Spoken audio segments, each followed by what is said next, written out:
Madame, monsieur, bonjour, bienvenue dans 52 minutes avec.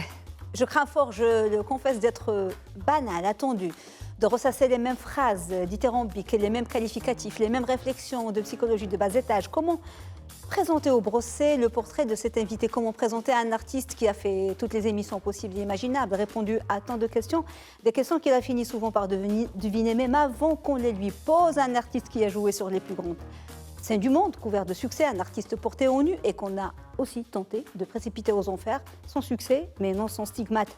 Pour l'homme qu'il est, comment présenter une personne aussi talentueuse, aussi staccanoviste, aussi humaine, aussi sensible, aussi drôle et subtile, aussi généreuse et d'apparence accessible et extravertie, mais dont l'essentiel doit être très profond, inaccessible. Un artiste qui a presque eu tout et qui est revenu de tout, qui revient à chaque fois de ce tout dès qu'il pressent qu'il peut le réduire à rien, rien d'exceptionnel, rien d'excitant, de palpitant sur scène, devant les caméras et même dans sa propre vie. Un homme qui se méfie du chant, du succès comme du chant des sirènes d'Ulysse qui l'appelle à arrêter son bateau pour les rejoindre, arrêter sans dormir sur ses lauriers ou continuer sans se réinventer. Et c'est la hantise de sa vie. C'est un artiste en perpétuel doute qui se renouvelle, se réincarne, se perd et se retrouve ou pas tout le temps et de plus en plus. Il a tellement tout essayé, beaucoup vécu, parlé, s'est confié, introspecté, s'est beaucoup cherché, expérimenté, mis en péril, retrouvé, que je le verrais très bien finir sous un arbre, position tailleur, répondant à toutes les questions par un silence éloquent et un sourire bienveillant, peut-être le doigt levé. Il aurait pu aimer s'appeler Joseph Goodman. Son deuxième nom est justement Joseph, fiancé de la Madone, comme si l'intimité des créatures les plus sublimes, celle des princesses, ne lui suffisait plus et qu'il aspire dorénavant à l'amour des saintes. Notre invité est, pour reprendre l'expression de Camus, incisif heureux et hilarant. Notre invité de ce soir n'a plus besoin d'être présenté. Prononcer son nom suffit amplement. Notre invité de ce soir est Gad Elmaleh. Gad Elmaleh, bonsoir. Bonsoir et merci pour cette introduction si émouvante. Il y a pas mal de choses vraies, pas uniquement parce que c'est élogieux ou flatteur, mais il y a des choses sur la quête, sur la remise en question, sur la recherche, et je réalise à quel point je suis dedans, en effet. Vous êtes incisif, mais pas incisif de l'absurde. Vous êtes incisif heureux. Oui, vraiment. Votre rocher, c'est votre vie. Vraiment. Incisif, en un mot ou deux mots, incisif ou incisif? Non, le mythe de Sisyphe. Le mythe de Sisyphe. Non, le mythe de Mais Sisyphe. je peux être incisif. Ouais, vous pouvez être incisif, vous êtes mais toujours je suis incisif heureux. Mais on a souvent mal compris Sisyphe. On dit c'est l'absurdité de la vie, mais non. Non, vous avez raison. Et puis raison. on peut imaginer un Sisyphe heureux, complètement. Ce que vous pouvez être. Et joyeux. Et joyeux et hilarant en plus. Alors, vous venez de jouer votre nouveau spectacle à Casablanca. Et rappeur, vous avez choisi de l'intituler après Décalage, la vie normale. L'autre, c'est moi, papa est en hausse sans tambour. 20 ans de carrière. Oh my God, Gad Elmaleh part en live, American Dream. Ce nouveau spectacle, vous avez choisi de l'intituler D'ailleurs. Quand vous jouez chez vous, vous vous sentez toujours d'ailleurs? Eh bien, étonnamment, oui. Non pas parce que je ne me sens pas chez moi quand je viens jouer au Maroc. Il n'y a pas d'endroit au monde où je me sens plus à la maison qu'au Maroc, bien sûr. Mais le d'ailleurs, ce n'est pas un d'ailleurs géographique ou identitaire. C'est un d'ailleurs où on a toujours peur de ne pas être à sa place.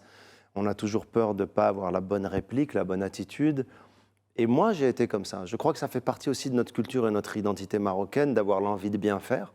On a à la fois, c'est un mélange de doute, de trac et de grande assurance, puisqu'on voit qu'à travers le monde entier, les Marocains arrivent à faire des exploits, arrivent à s'intégrer partout. Et en même temps, on a toujours cette appréhension d'être peut-être celui qui n'a pas su exactement comment faire. Je crois que c'est ça qui nous aide à nous surpasser. Et ce d'ailleurs, c'est toujours ça, je suis d'ailleurs, je suis à côté, j'ai peur, je ne sais pas si je vais dire la bonne phrase, je ne sais pas si j'ai le code. Donc ça, c'est assez marocain et assez moi, ça me représente. Jouer au Maroc devant des Marocains que vous connaissez, qui vous connaissent, est-ce que c'est plus facile, plus difficile? Est-ce que ça passe mieux?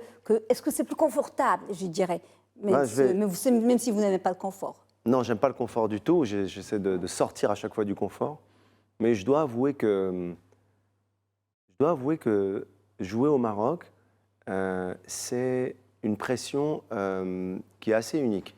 Je vais pas mentir, c'est pas quelque chose qui est facile ou acquis. Contrairement à ce que pensent même mes producteurs ou des gens avec qui je travaille, ah ça y est, tu vas jouer, tu vas arriver, de toute façon ils t'aiment. Le public où vous êtes acquis, non. Non. Moi je crois pas à ça. Moi je crois que même le public marocain est plus exigeant parce que justement il me connaît, mais c'est une exigence inconsciente, c'est pas une exigence allez, vas-y, on va voir si tu es capable. C'est juste, ils ont envie de me voir briller. Ils ont envie de me voir me surpasser. Ils ont envie d'être fiers parce que j'ai inventé un nouveau truc. Et je pense que eux-mêmes, finalement, c'est pas du jugement, mais ils ne seraient pas heureux que je me renouvelle pas. Le public marocain, il ne serait pas heureux que je banalise, il ne serait pas heureux que je fasse un spectacle sans saveur. Oui. Parce que je l'ai vu, il y a eu des moments dans mes shows parfois où il y avait des choses moins fortes. Et tout de suite, immédiatement, je sens qu'ils décrochent plus qu'un autre public. Et quand ils sont là, c'est très intense. Pour ce spectacle en particulier ou pour Non, tous les général, autres dans ma carrière. Parce que ce spectacle était particulier, parce qu'il y avait des moments... Oui. C'était épuré, c'était le plus simple possible. Moi, je comprends que vous aimiez de plus en plus des artistes comme Soulage, parce que vous allez finir par faire un spectacle où vous êtes juste là, vous dites rien. Où je ne parle pas. Où je vous parle pas. Avec un pas. fond noir Voilà, et rien. ça y est. Et une émission tous les deux où on se regarde sans rien dire. Et ça peut être intéressant. Alors... avant de voir la bande-annonce du spectacle, parce que vous le jouez encore, vous le jouerez encore, moi, j'aimerais savoir comment vous arrivez. Est-ce que ça ne vous pèse pas encore de faire ce genre d'exercice? Vous avez fait beaucoup d'émissions, donné tellement d'interviews. Et est-ce que vous n'avez pas overdosé? Est-ce que vous êtes encore un petit peu curieux, un petit peu excité de faire des entretiens, des interviews? Ben, je vais vous dire très clairement ce que je ressens. En fait, quand on commence la carrière, il y a une forme de surexcitation, de l'exposition, de la lumière, des plateaux télé, on se fait connaître. Donc on en fait, et puis on arrive à un moment de notre carrière, je ne dirais pas qu'on est blasé, mais à tort, d'ailleurs si j'avais su, à tort, on croit qu'on peut s'en passer. Or, je pense profondément qu'aujourd'hui, être sur ce plateau, c'est pas uniquement pour dire venez me voir, c'est aussi une manière que j'ai compris sur le tard, de communiquer avec les Marocains. C'est-à-dire qu'à un moment donné, comme on croit savoir, quand on a de la notoriété, c'est le moment un peu où on perd pied. On se dit mais ça y est, j'ai pas besoin, moi après je vais aller faire une interview, ils savent, ils me connaissent. Ben non, ils savent pas, tu leur as pas parlé. Oui. Et donc moi c'est un peu un moyen que j'ai et pas qu'avec les Marocains, quand je prends la parole dans les médias aujourd'hui, c'est que j'ai des choses à dire, à transmettre, je veux communiquer quelque chose. Et je veux créer du lien avec les gens qui nous regardent. Parce que finalement, voilà, grâce à vous aujourd'hui, on va parler à des millions de Marocains dans le monde qui n'ont pas accès forcément à ce que je suis en train de dire. Oui. J'aurais même aimé qu'on puisse interagir avec eux. Oui, on va voir quand même la bande-annonce du dernier spectacle d'ailleurs, et puis on reprend avec plaisir. Notre discussion. Franchement, vous m'avez manqué. J'arrive à un âge où je peux plus tourner autour du pot. D'ailleurs, regarde l'arrivée que j'ai faite. J'ai plus besoin de descendre avec un fil, avec du feu, des danseuses. Ça va bien, j'entends rien. Le fil. Bonsoir. Ça y est, on y est. Mon père, il nous réveillait la nuit pour partir en vacances. On n'était même pas au courant qu'on partait en vacances. La seule différence entre ça et un kidnapping, c'est que je connaissais le mec qui conduisait la bagnole, c'est tout.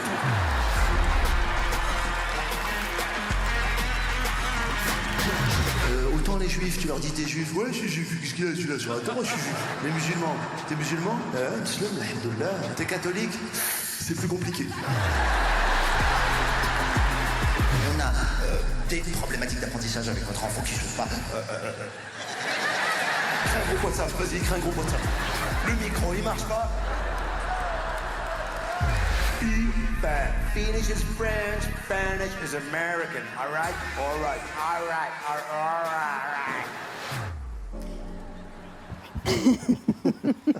Voilà, vous voyez, vous avez eu le moment zen où je parle plus à la fin. Oui, oui, exactement. Alors, on va revenir à l'essentiel au début, même si les gens connaissent votre vie, votre Parcours, cheminement. Alors, vous êtes né à El Hassani, très important. Comment décrire ce quartier, El Hassani? je crois que, waouh. Ouais. Ah, je viens d'avoir un truc incroyable parce que j'ai cru voir mon Vous fils. ne m'avez pas envoyé cette photo. Non, mais elle est bien. Moi, j'ai hésité quand j'ai cherché parce que je croyais que c'était votre fils, en fait. Ben, moi aussi. Et puis j'ai vérifié, j'ai revérifié. Cela dit, le col de la chemise montre que c'est pas, on n'est pas dans les années 2000. Avec le col, si tu cours trop vite, tu peux décoller.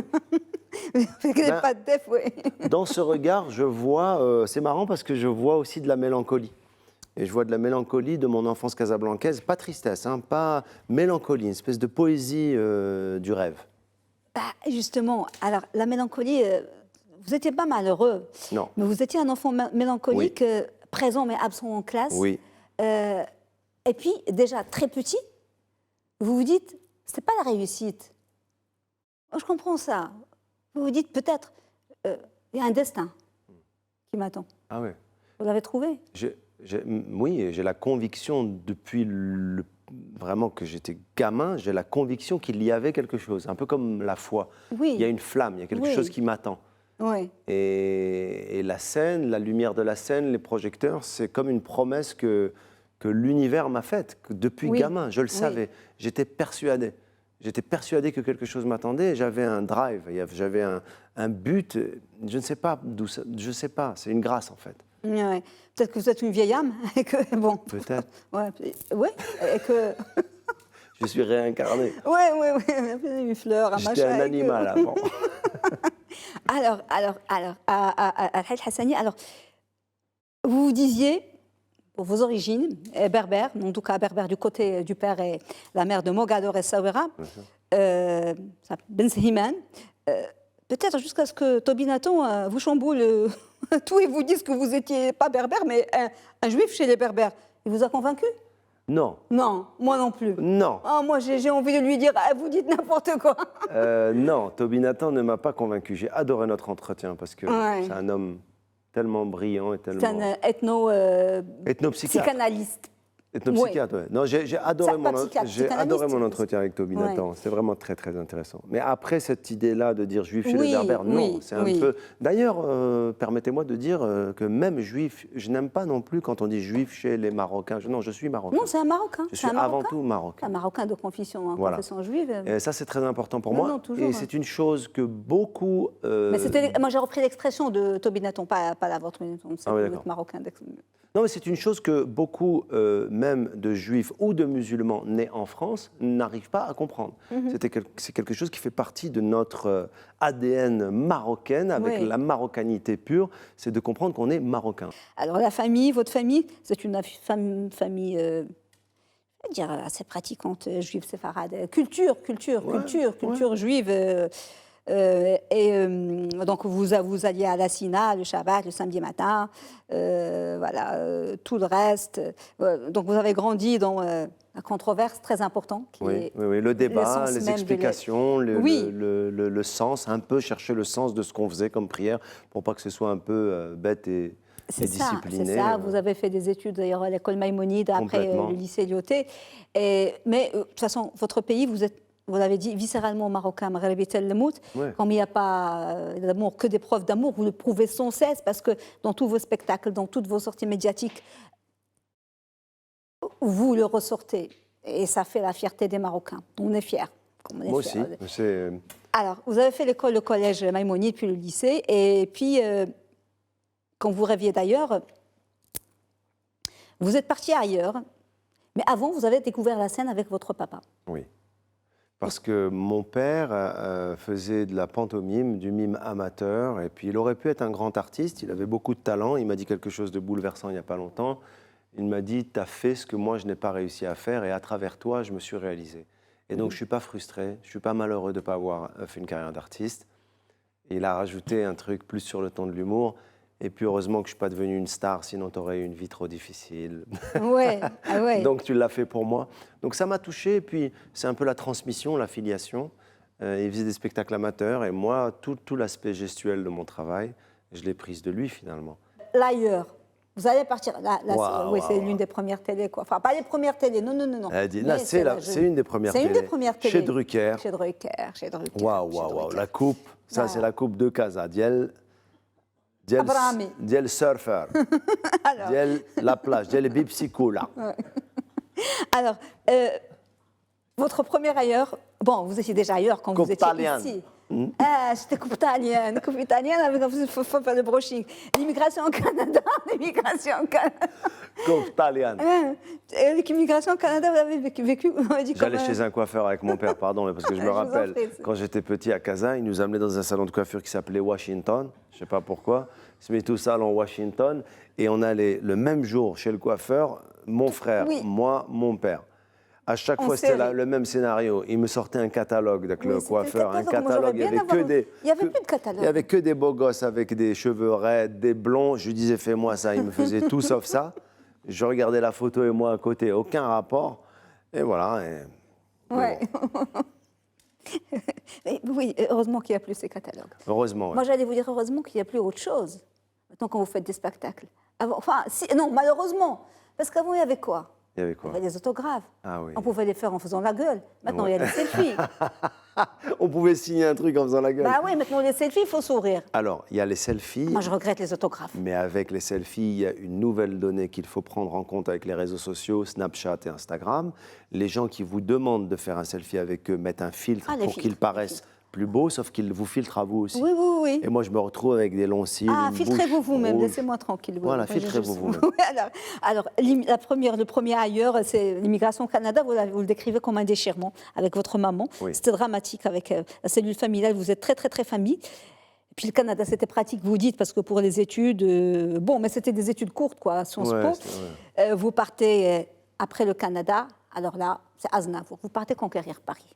À 17 ans, j'ai quitté ma province, bien décidé à empoigner la vie. Ouais, j'ai quitté Casa, Oui. Et bien ça, décidé à empoigner la vie. Et ça a marché. Ah. Ça a super bien marché. Déjà, le spectacle Décalage, ça a très, très, très bien Ouais. marché.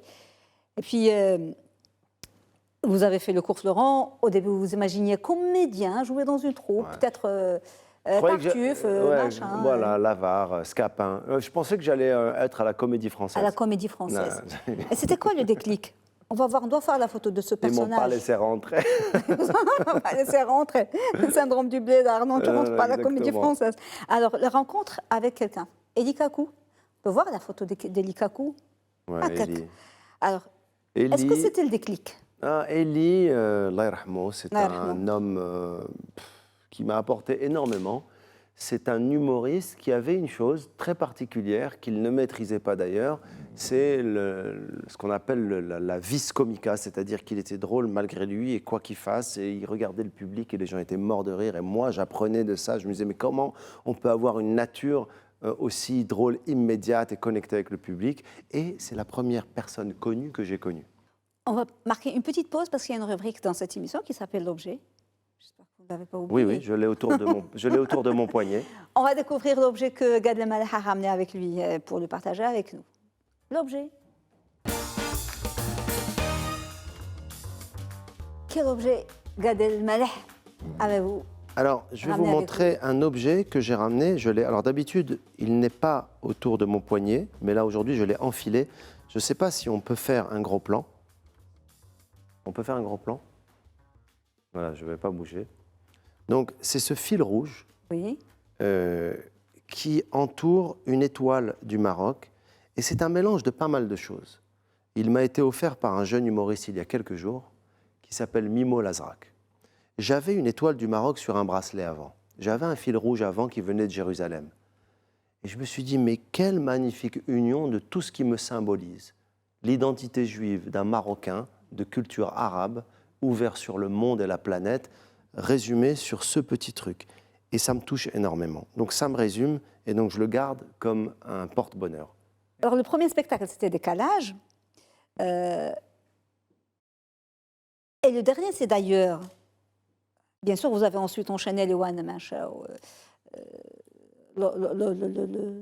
La vie normale, l'autre c'est moi, Papa est en haut, et ensuite. Est-ce que vous n'êtes pas un peu revenu au point de départ? Décalage d'ailleurs, être décalé, c'est être un peu d'ailleurs, qu'est-ce qui se passe? That's interesting. Je crois qu'il y a un lien entre le premier et le dernier spectacle. Franchement, je ne l'avais jamais fait. Je pense que vous êtes un peu psy. Vous faites de la psychanalyse, là, finalement, malgré vous. Parce que c'est juste. Décalage et d'ailleurs, ils veulent dire la même chose. Bon, ce visuel, je ne le validerai pas aujourd'hui. Oui, hein. oui, mais bon. Le... Mais à l'époque. je suis un comique. Oui.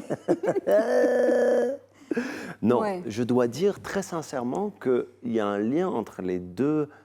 On se sent chapitres. décalé, c'est quand Ces on se sent deux d'ailleurs. séquences, parce Moi, que c'est- décalage et d'ailleurs, c'est un peu la même dynamique. Oui. C'est un peu Dans décalage, c'est je vous explique que je suis décalé parce que voici de manière Oui. très concrète mes mouvements. Et dans d'ailleurs, c'est peut-être un peu plus subtil. J'ai peur d'être décalé malgré le fait que Oui. j'ai mes repères. Dans la petite séance de psycho-ethnographie contractée avec Toby Nathan, vous avez abordé un sujet important, celui du fait qu'on cache toujours quelque chose quand on est immigré. Wow. Moi, ça m'a... Très intéressant. Très intéressant. On est pris pour celui qu'on n'est pas et on s'en accommode. En fait, et vous dites que vous êtes le Marocain au Canada, le Canadien en France, au cours Florent, aux USA, vous êtes des French guy. Oui, Au Maroc, vous êtes qui? c'est très étonnant parce qu'au Maroc, regardez d'ailleurs une interview que ma sœur Judith a faite au Maroc. Et le journaliste lui dit « Judith El Maleh, bonjour, vous êtes la sœur de Gad El Maleh. » Et ça m'a résumé tout ce qui se passait avec moi et le Maroc. C'est-à-dire que Gad El Maleh, c'est comme un son. Oui. Et ça me va et j'en suis fier. C'est-à-dire qu'il y a Gad El Maleh, il y a Gad El Maleh, il y a Jad, il y a plein de... Mais Gad El Maleh, c'est une espèce de concept affectueux qui résume ma relation avec le public marocain. Et moi, j'adore ça, parce qu'il n'y a qu'au Maroc que je suis Gad El Maleh. Et ça me plaît, ça me touche, je vois exactement de quoi on parle. Je vais vous dire un truc très simple. Je marchais hier matin dans ma ville à Casa, à Indiab, avec des amis. Des gens s'arrêtaient, pas uniquement pour me demander des autographes ou faire un selfie ou faire des photos, mais pour me dire des choses qui sont bouleversantes, qui sont des bénédictions, qui sont vraiment des bénédictions, je n'exagère pas. Ah, vous chargez là les ondes positives très importantes. Mais je vous promets que je n'ai pas de coquetterie à dire non, moi je prends et j'assume et j'adore ça. Ouais. Parce que la notoriété, c'est une chose. Et vous pouvez être reconnu dans plein de pays du monde. Et vous pouvez être même une star internationale, ce que je ne suis pas. Peut-être il y a des stars hollywoodiennes qui sont connues dans le monde entier. Mais est-ce qu'on va s'arrêter, descendre d'une mobilette, venir lui mettre la main sur la tête ou l'épaule et lui dire que Dieu te garde et te protège ou ça me touche, ça me bouleverse. Donc ça, je prends ça, je l'aime, ça me renforce et ça me définit surtout. Oui, vous avez fait du cinéma. On va voir les affiches on a fait beaucoup de films, enfin plus d'une vingtaine, avec de grands réalisateurs, Spielberg, Woody Allen, Costa Gavras. On va en voir. Ça, c'était le premier. Pas le premier, le premier Salut Cousin. Premier succès déjà. Le premier film que j'ai fait dans ma carrière, et le metteur en scène à qui je dois mes premiers pas au cinéma, c'est Merzak Alouache. Merzak Alouache, oui. Merzak Alouache, cinéastre, comme on dit, lui et moi, pour rigoler, parce qu'un jour en Algérie, il y a quelqu'un qui lui dit « Vous êtes le cinéastre ». C'est un grand metteur en scène, on a fait Salut Cousin ensemble. Ensuite, il a réalisé Chouchou. Oui. Mais je dois dire que La Vérité si je mens, dont on vient de voir le visuel, c'est le premier grand succès que j'ai fait dans ma carrière. 8 millions d'entrées, avec une bande de fous, joyeux, copains que j'adore. Donc j'étais à leur côté, je rentrais dans l'aventure parce que le 1, je ne l'avais pas fait. Oui. Et c'est quand même un souvenir fou. De 8 millions d'entrées, c'est énorme. Oui. Et après, il y a eu les autres. Il y a eu les autres films. Il y a eu Chouchou, bien entendu, qui a été aussi un énorme succès populaire d'un personnage que j'ai créé, que j'ai transposé au cinéma, avec Alouache, encore une fois. Et puis, il y a eu d'autres films à succès, comme La Doublure, Coco, oui. Coco, oui. La Rafle. Film très important, La Rafle. Oui. Moins comique, mais très important. Grand témoignage de Roselyne Bosch. Il y a l'autre film, Hors de prix. Ouais, c'est un film qui a bien marché. Très bien marché. Il a très bien marché. Il a touché aussi les gens sur cette histoire de comédie romantique avec ce jeu de rôle finalement. Et ça a été une très belle expérience avec Audrey Tautou. On va marquer encore une petite pause pour une petite rubrique et puis on va revenir à une autre grosse actualité, controverse, en tout cas un grand succès. C'est la rubrique triptyque. Je ne vous ai pas demandé, parce qu'en principe, c'est l'invité qui choisit 3 photos. Enfin, j'ai demandé, vous ne me les avez pas ramenées. Je n'ai pas choisi 3, je me suis vengée, j'ai choisi 6. Ah, moi j'en ai fourni. Six tips. J'en ai fourni, elles n'ont jamais été montrées. Jamais. Celle que vous avez envoyée? Jamais. Montrez-nous les photos que Gad Elmaleh a envoyées. Celle-là. Waouh. Là, c'est la famille, c'est Judith, Ariel, Mais c'était où votre ça? papa. D'ailleurs, je crois que c'est pas l'avant-première, Ça doit être au Palais. Ah, c'est au Palais des Sports. c'est au Palais des Sports. C'est au Palais des Sports. Palais des Sports. Alors, confirmation. Pourquoi cette photo? Pourquoi cette photo? Bon, pourquoi cette photo? On sait. Alors, c'est marrant, on peut voir autour du poignet de ma maman un masque. Donc le Covid il était encore là. Le Covid était pas loin. Cette photo, d'abord parce qu'elle est rare, elle est unique et qu'on n'a pas l'habitude d'être tous ensemble. Bizarrement, quand il y a les spectacles, ma sœur est là parce qu'elle travaille avec moi, elle fait souvent les mises en scène, elle écrit avec moi. Mon père avant travaillé avec moi, mais on n'est jamais ensemble tous sur le lieu où je me produis.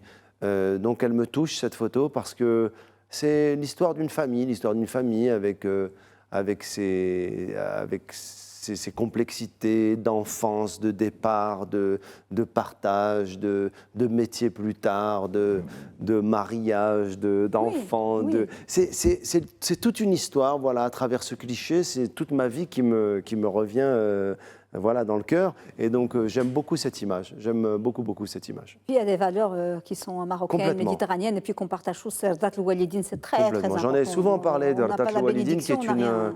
Ah oui, on n'a rien. Moi, franchement, c'est un... Même pas un plus, mais c'est indispensable pour moi. Je pense que Rzat Loualidine, c'est un concept, on peut le nommer différemment dans toutes les langues du monde. Oui. Mais en tout cas, c'est une forme de laisser passer vers le monde et c'est une bénédiction qui nous donne énormément de force d'ailleurs.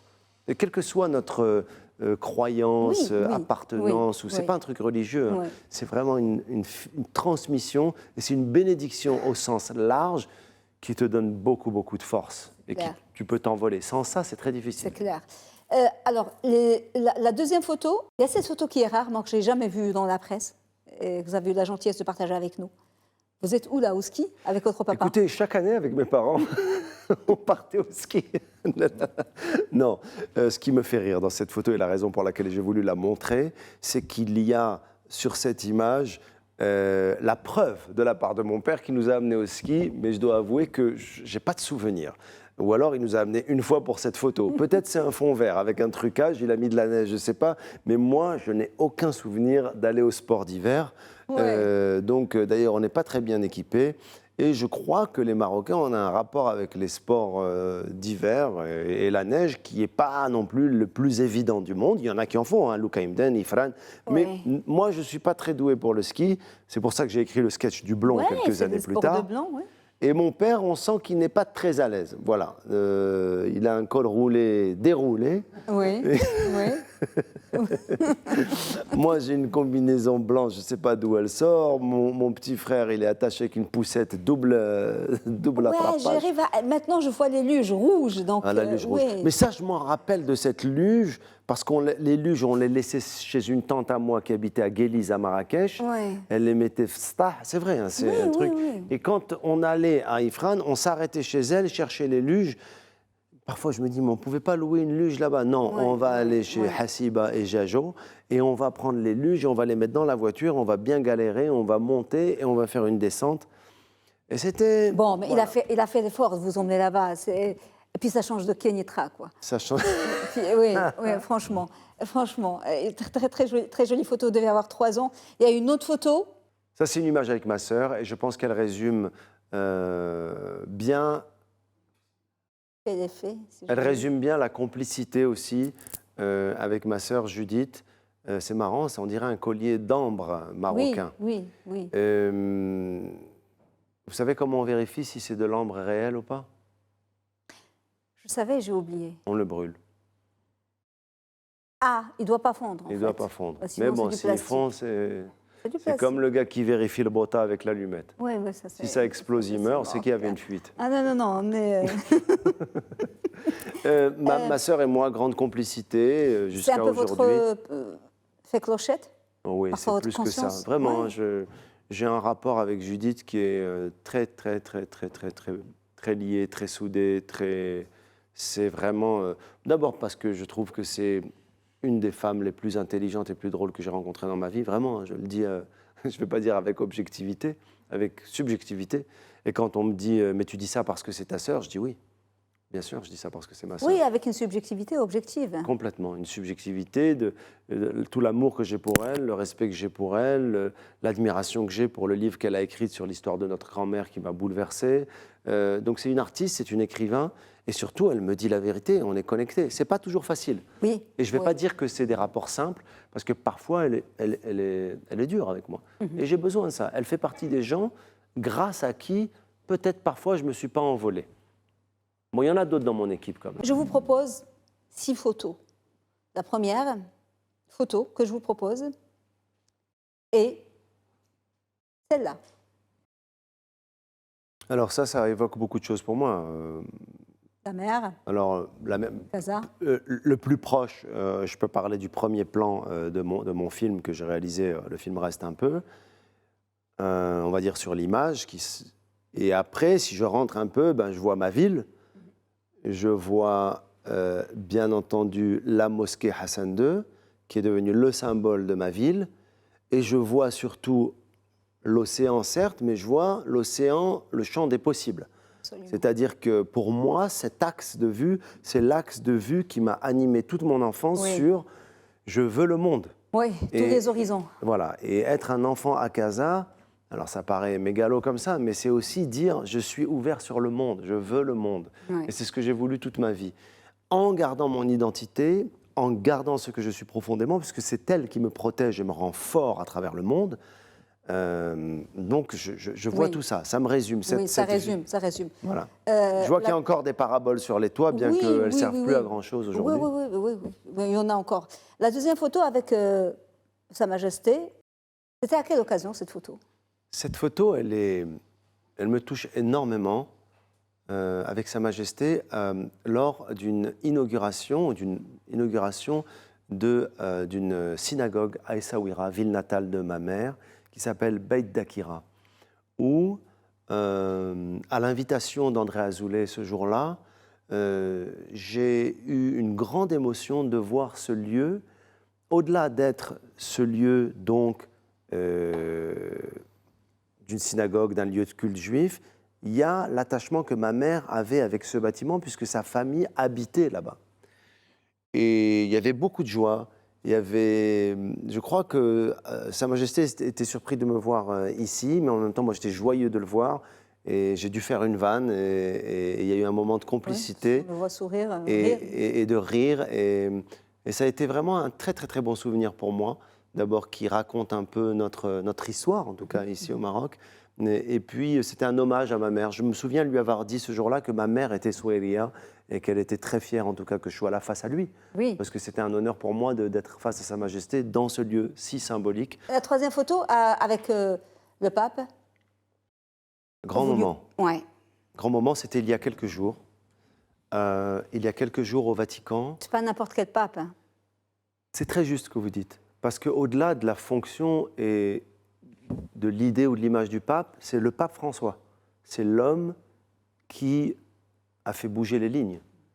Cela dit, juste avant, la photo d'avant avec Sa Majesté, c'est un homme qui fait bouger les lignes. Exactement. Et notre pays. Donc ça m'émeut énormément. Et le pape François, de par ses positions, sa réflexion, ses engagements, sa vision, en tout cas, du monde moderne, c'est un homme pour qui j'ai un grand respect. J'étais très intimidé. J'ai eu un vrai entretien avec lui. Là, sur cette image, on voit le moment où il va me signer l'affiche de mon film Reste un peu. Et alors, j'aimerais vous dire et partager avec vous le moment qui m'a été donné avec lui. J'ai pu lui parler notamment du Maroc et du parcours des Marocains pendant la Coupe du Monde. Et je l'ai félicité pour l'Argentine, parce qu'il est argentin, et il m'a félicité pour le Maroc. Et il était très enthousiaste. Ouais. Enfin, il m'a félicité, je ne suis pas l'ambassadeur des joueurs, Oui, mais ouais. je suis le Marocain qu'il avait sous la main pour lui dire bravo au Lion de l'Atlas. Moi, j'ai eu la chance de parler il y a quelques jours avec Walid Regragui au téléphone. Oui, que vous aimez beaucoup. Hein. Que j'aime beaucoup et à qui j'ai témoigné vraiment de ma grande admiration, mon amitié. parce que c'était compliqué de lui parler pendant la Coupe du Monde, il avait Oui. autre chose à faire. Ouais. Et j'ai pu lui témoigner vraiment à quel point il nous avait vraiment Absolument, fait ouais, honneur. Et donc cette rencontre-là, elle est symbolique, elle est importante. Et c'est un homme qui m'a beaucoup touché. J'ai eu une très très grande émotion.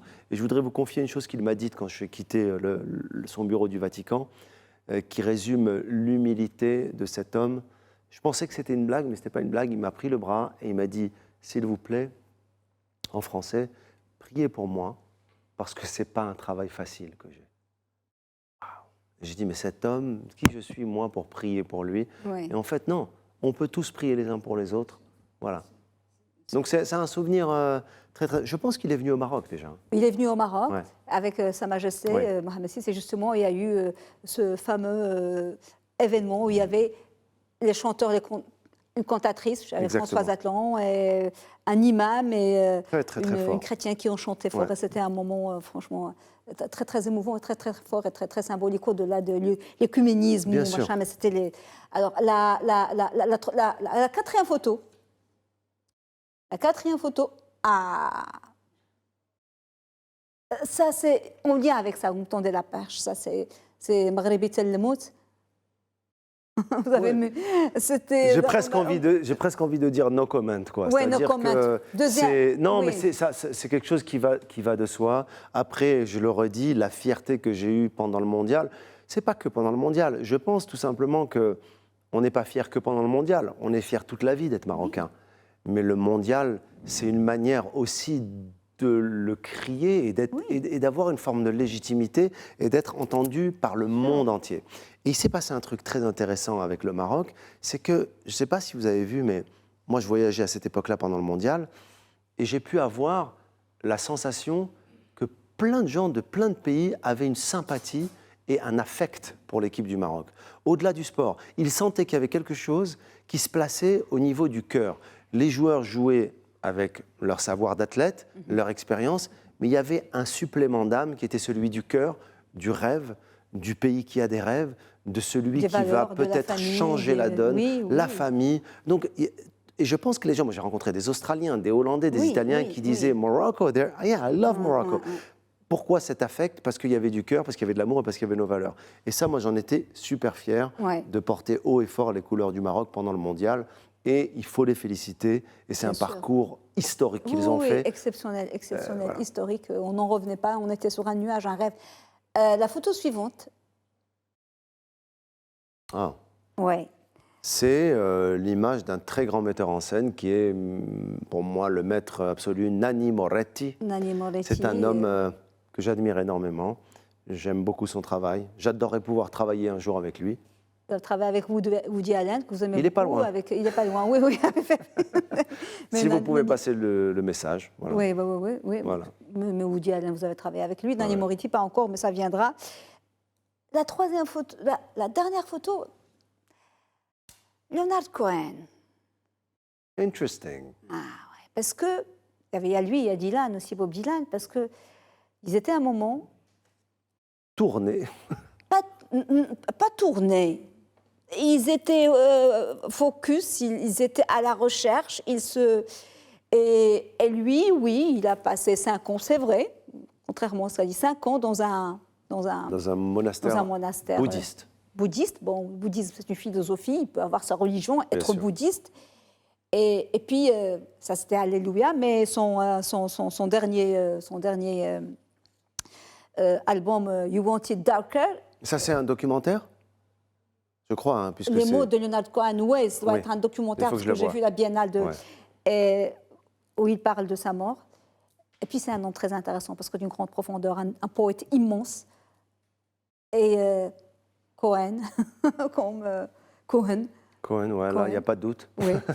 Et j'ai pas mis Dylan qui a eu sa parenthèse évangéliste et puis qui est revenu. Et ça nous amène justement à l'actualité, celle du film. Reste un peu. Moi, je ne comprends pas où il est question de, justement, parce que vous parlez de rentrer dans une église, parce que vous êtes rentré dans une église, parce que c'est un film, une fiction, documentaire. Et entrer dans une église, bon, dans le judaïsme, c'est Azvé Shalom, c'est Assour, c'est Haram, c'est machin. Alors, moi, je ne comprends pas. Aujourd'hui, on voit des enfants à 6 ans qui disent « je veux changer d'identité, de genre, de sexe, devenir une fille, devenir un garçon ». Dire « ouais, on défend, c'est de la liberté individuelle ». Et des gens, dès qu'ils se disent je suis en train de penser, de réfléchir, j'imagine. Est-ce que, en fait, les gens, ça les dérange. Sont-ils fragiles à ce point, ébranlables à ce point dans leurs convictions, dans leur propre identité, je pense. Je pense que ça bouscule leur propre foi, complètement. Vous n'avez pas de problème. Ah non, moi, d'ailleurs, bon, alors, il y a eu toutes sortes de témoignages. J'ai pu quand même comprendre que les témoignages peut-être les plus virulents provenaient de gens qui, d'abord, n'avaient pas vu le film, donc qui s'exprimaient avant, mais aussi qui avaient une vision plutôt sombre de la religion. Oui. Et après, pardon, ça plaira peut-être pas à tout le monde, mais l'obscurité, l'obscurantisme dans la religion, malheureusement, il y en a dans toutes les religions. Et on a des obscurantistes chez les juifs, chez les musulmans, chez les cathos. Eh bien, moi, je cherche la lumière, là où elle est. Je cherche la lumière chez les musulmans, je cherche la lumière chez les juifs et chez les cathos. Et si on me le reproche, c'est pas grave. C'est-à-dire que les gens qui ont un problème avec leur propre foi, qui sont fragiles, moi j'ai entendu des rabbins dire c'est très grave, j'ai très peur pour toute la communauté. Mais si tu as peur, c'est ton problème. Exactement. Notre identité juive, elle est solide parce qu'on a des racines et on le sera jusqu'à notre mort. Mais pour autant, est-ce qu'on n'a pas le droit de se tourner vers les autres, comprendre, apprendre moi, je pense que c'est se tromper, en tout cas, sur l'homme, et sur le chemin, en tout cas, qu'on doit chacun avoir et être profondément libre. Sur la religion, parce que toute la religion nous pousse à douter, même en islam, au Complètement. christianisme, on dit les meilleurs musulmans sont ceux qui doutent, qui se remettent en question, Mais qui peuvent parfois et puis reviennent. Et c'est complexe. Et c'est complexe. Bien sûr. On voit quand même la bande-annonce. Mais bien sûr. Ça va, mon passe. Il me dit, Gad, il rentre définitivement. Non, tu retournes après à... Non, j'ai envie de voir la famille, voilà, j'ai envie de vous voir encore. Pourquoi faire? J'ai une chambre là-bas. C'est la chambre des petits. Pourquoi toi, tu es quoi maintenant? Un grand? Reste avec nous, chérie. Balance, pourquoi t'es revenu? C'est chaud, j'arrive pas à le dire. T'es pas malade, j'espère? Non, je suis pas malade. David? David? J'ai demandé le baptême et je vais me faire baptiser. T'es pas sérieux, là? Tu veux pas te convertir au catholicisme? Mais c'est quoi ça? J'ai trouvé dans la valise de Gad. Touche pas avec les doigts. Tu changes de Dieu, change tes parents. Fais-toi adopter. On n'a pas envie de te perdre. Je le fais pour moi, pour être plus proche de Marie. Marie, c'est la femme parfaite pour toi. Vous vivez ensemble, mais elle te fout la paix. C'est pas à toi que je vais expliquer ce que c'est que de perdre un fils. Pourquoi tu nous fais pas une crise de la cinquantaine comme tous ces mecs là? Tu t'achètes une voiture de sport très basse, tu te tapes une petite nana très haute et tu arrêtes de nous emmerder. La maison juive, tu peux chercher la sortie, personne n'a jamais trouvé. Ça va? Je suis en train de répéter un truc, je me prépare en fait. Non, mais il faut me sortir. C'est une compétition d'apnée. Moi, je me pose une question à propos de ce film et à propos de cet intérêt pour Marie. Déjà, moi, je me dis c'est prémonitoire. Je vous appelez Joseph. C'est pas pour... C'était son mec. C'était son mec. Oui, on vous l'avait déjà dit. Qui a dû entendre qu'elle allait avoir un enfant et qu'il y était pour rien. C'est chaud. Hein. Ouais. Non, mais Joseph, Marie. Moi, je me dis que pourquoi pas Jésus? Parce que souvent, les gens qui sont attirés, ils sont beaucoup plus attirés par la figure christique. Complètement. Par celle de la douleur, le don de soi, la naissance, la réincarnation. Enfin, moi, pourquoi non. Marie?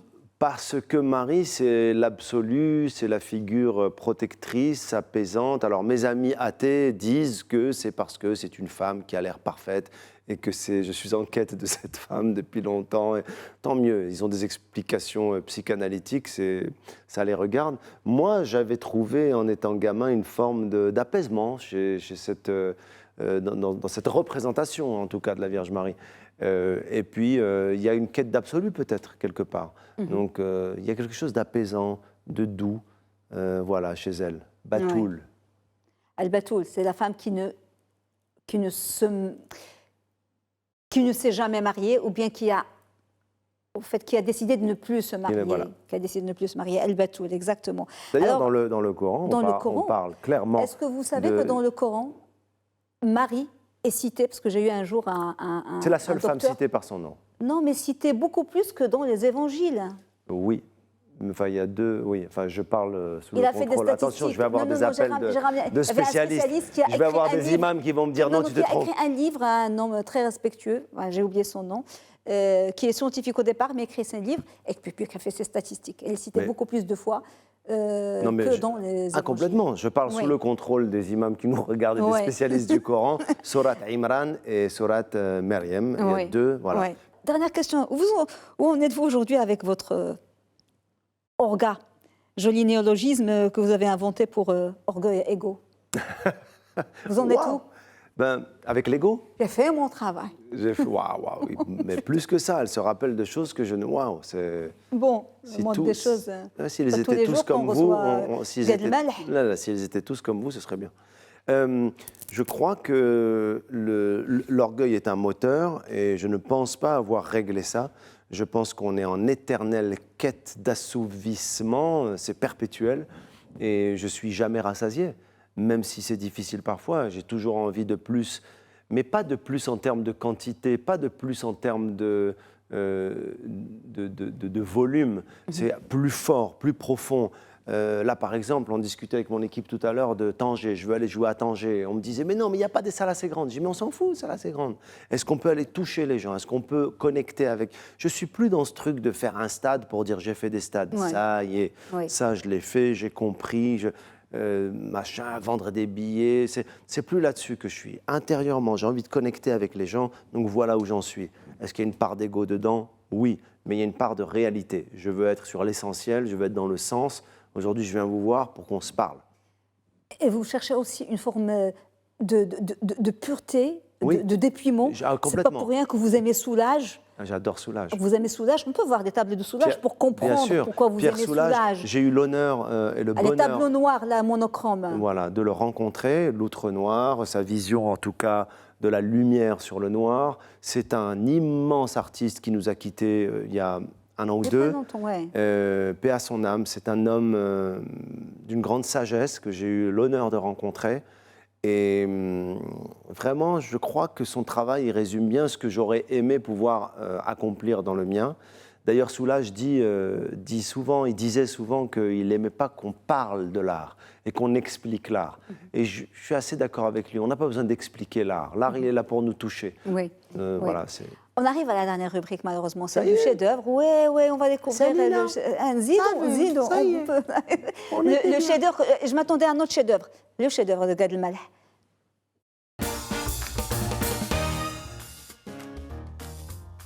Alors, vous avez choisi pour chef-d'œuvre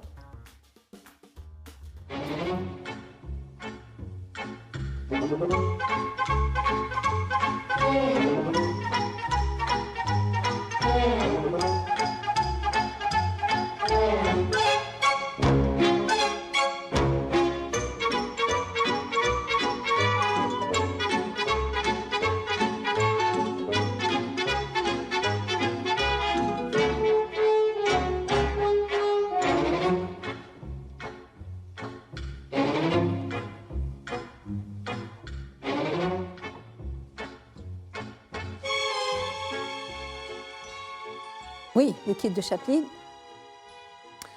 Vous savez, je suis en train de voir des images que j'ai vues pour la première fois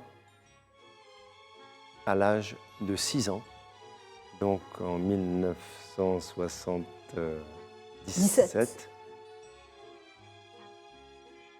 au cinéma Triomphe, à Casablanca, avec mon père. Donc il m'amène au cinéma, c'est la première fois que je vais au cinéma. Vous imaginez dans la tête d'un gamin qui rentre dans une salle obscure pour la première fois de sa vie, qui n'a jamais vécu cette expérience et qui rentre dans l'univers de Chaplin. Donc pour moi, c'est un tournant. J'ai pris une claque. Je veux être cet enfant, je veux être cet homme, je veux faire partie de ce monde, en fait. Le comique, l'émotion, le tragique, le slapstick, le visuel, la gestuelle, tout ça me parle. Et donc c'est un choc.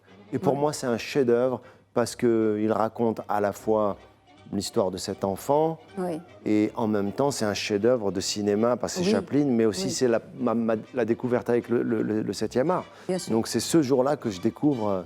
C'est incroyable ces images. Ah, c'est magnifique. Ouais. Et il y a des films aussi, souvent, il y a des enfants qui vous intéressent. L'enfance nue de Piala, c'est aussi Ouais. un film que... C'est un film très Moi, je important m'attendais à ce pour que moi. vous savez vous tout, souvenez. Sonia, vous savez tout. C'est mon job. Il faut que je fasse gaffe. Hein. Ouais, je m'attendais à ce que vous choisissiez ce film-là. Il est Volontaire. question d'enfants aussi. Ouais, complètement. entre C'est le marrant, docu, les deux. Oui, C'est intéressant ce que vous dites parce Ah, que ouais. les deux traitent de l'adoption. l'adoption, Waouh. les deux. Et c'est des films que vous touchent. Demandez à vos parents si Si je suis pas adopté. Gad Elmaleh, merci beaucoup. Merci à vous. Merci C'était beaucoup. vraiment un moment très agréable. C'est un moment très agréable et on était ravis et heureux Merci de vous beaucoup. recevoir. Et j'espère qu'on vous recevra Inch'Allah. bientôt. Ben oui, j'espère aussi. donc, J'espère. Pour plus de spectacles Pour au plus de Maroc. spectacles, pour plus de films, plus de salles, plus de salles. moins de marchés noirs, Oui, moins de marché plus noir. de billets disponibles Oui. et toujours avec le Maroc et connecté au Maroc. Et j'espère vous revoir ici, On Inch'Allah. vous souhaite plus de beaucoup plus pour nous tous de sérénité, de paix, Oui. de Je vous souhaite ça aussi. cohésion, Amin, amin. qu'on soit bien. Merci beaucoup, Gad Elmaleh. Merci. Madame, monsieur, merci beaucoup de nous avoir suivis. Bonne suite des programmes sur Média TV. Très belle soirée.